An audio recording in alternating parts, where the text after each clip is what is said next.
Flag football will make its Olympic debut at the Los Angeles 2028 Games.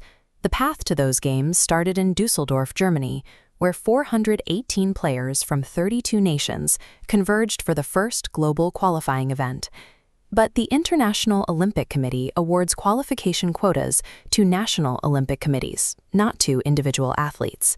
A player can win a world championship in 2026, secure a quota for their country, and still watch someone else take the field in 2028.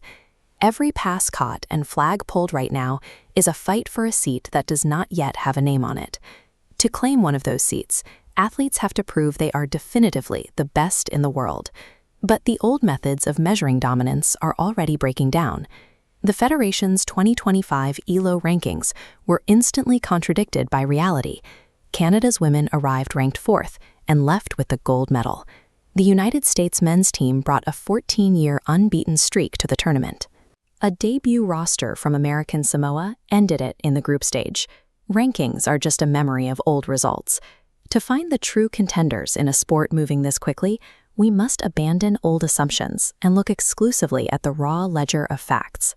Olympic flag football is played 5-on-5 on a 50 by 25 meter field, and quarterbacks have exactly 7 seconds to throw the ball. These constraints generate a trackable kinetic census, locking every action into the official record instantly. With 183 interceptions against only 80 sacks, the math proves you survive 7-second football not by reaching the quarterback, but by reading her. The offensive ledger tells a very similar story. 37-year-old American MVP Darrell Doucette finished the tournament with 19 total touchdowns.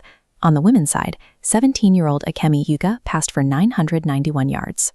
These raw numbers represent the absolute base layer of truth, irrefutable physical actions permanently translated into an official historical record.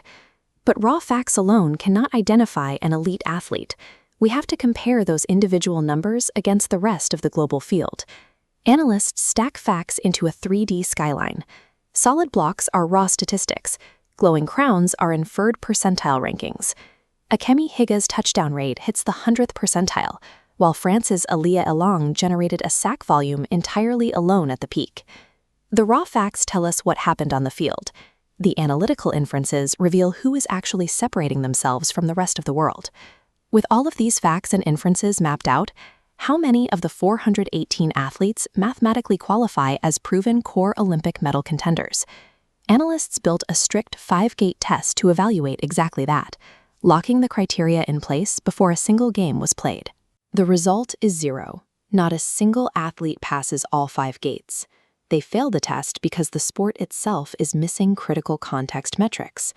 We don't yet have exact snap counts or possession shares tracked across all countries. This data table shows a player profile where missing fields are stamped null instead of 0. A 0 implies an athlete did nothing.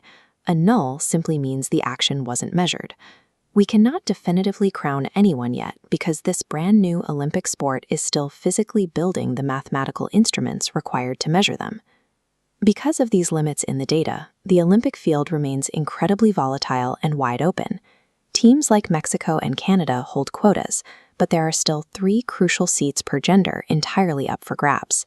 The geographic roadmap for those remaining seats runs through continental qualifiers, finally culminating in Montreal and Orlando in 2028.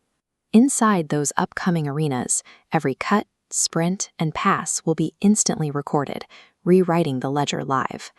The data can perfectly catalog the history of the sport, but only the physical will of the athletes on the field can fill those final, empty Olympic seats.